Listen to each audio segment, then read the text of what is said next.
Hello, so our question is as so in the figure P and Q are two coaxial conducting loops separated by some distance.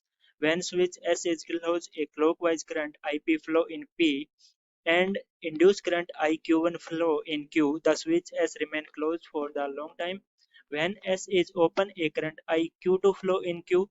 Then the direction of IQ1 and IQ2 are option A is respectively clockwise and anticlockwise, option B is both clockwise, option C is both anticlockwise and option D respectively anticlockwise and clockwise. So अपने question का पहले की concept देखते हैं की concept. तो यहाँ पे की कॉन्सेप्ट अपने पास क्या हो जाएगा, देखिए इंड्यूस्ड करंट, ठीक है, इंड्यूस्ड करंट।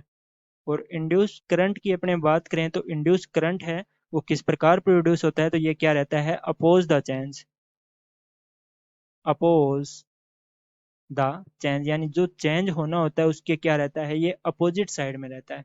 ठीक है, अब क्वेश्चन के अकॉर्डिंग यहाँ पे अपने फिगर को ड्रॉ करते हैं। देखिए यहाँ पे अपने पास कोयल है P, ठीक है, इस प्रकार से P है, इस प्रकार से अपने इसे Q बोल देते हैं, ये अपने पास Q है, ठीक है। इस चीज को अपने यहाँ पे एक बैटरी के साथ जोड़ देते हैं, ये अपने स्विच एस है, ठीक है। और यहाँ से कोई व्यक्ति है वो इस चीज को देख रहा है।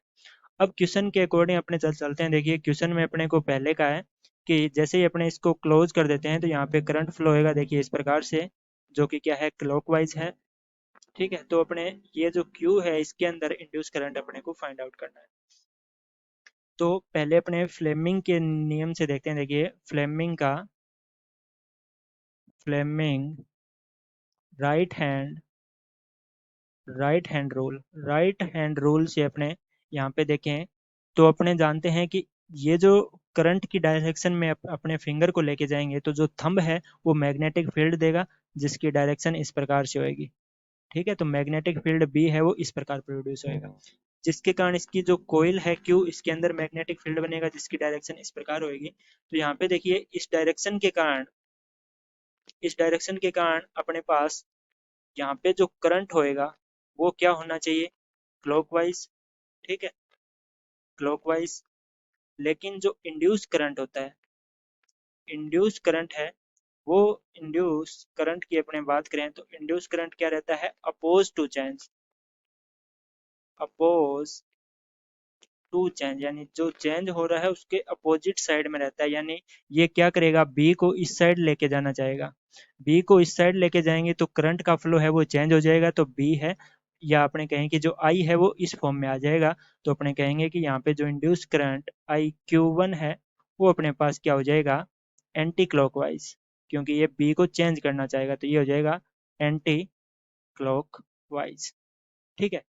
अब देखिए सेकंड केस में अपने को क्या कहा है कि अपने इसको ओपन कर देते हैं, तो देखिए इसका जस्ट अपोजिट हो जाएगा, यानी इस प्रकार से, ठीक है। अब अपने इसे क्या है, ओपन रख रहे हैं, तो अपने पास क्यू में क्या होएगा, चेंजिंग, इस चीज को अपने देखना है। तो अब देखिए अब क्या होएगा, इसके अंदर करंट है वो क्या हो जाएगा, एंटी क्लॉकवाइज हो जाएगा, ठीक है। इस प्रकार से जैसे ही एंटी क्लॉकवाइज होएगा, अपने ने पहले क्वेश्चन में देखा था कि जो मैग्नेटिक फील्ड है वो इसका क्या होएगा, अपोजिट हो जाएगा। तो इस प्रकार बी इस बार इस डायरेक्शन में रहेगा, इसमें भी बी अपने पास इसी डायरेक्शन में रहेगा, और जो इंड्यूस करंट है वो क्या रहेगा, अपोज रहेगा, यानी वो इसको इस साइड लेकर जाना चाहेगा।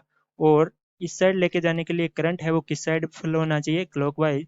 तो सेकंड केस में अपने पास क्या हो जाएगा, क्लॉक वाइज, ठीक है, क्लॉक वाइज। तो अपने ने देखा कि जो Q1 था वो अपने पास क्या था, यानी जो IQ1 है, IQ1 वो अपने पास क्या था, एंटी क्लॉकवाइज, एंटी क्लॉकवाइज।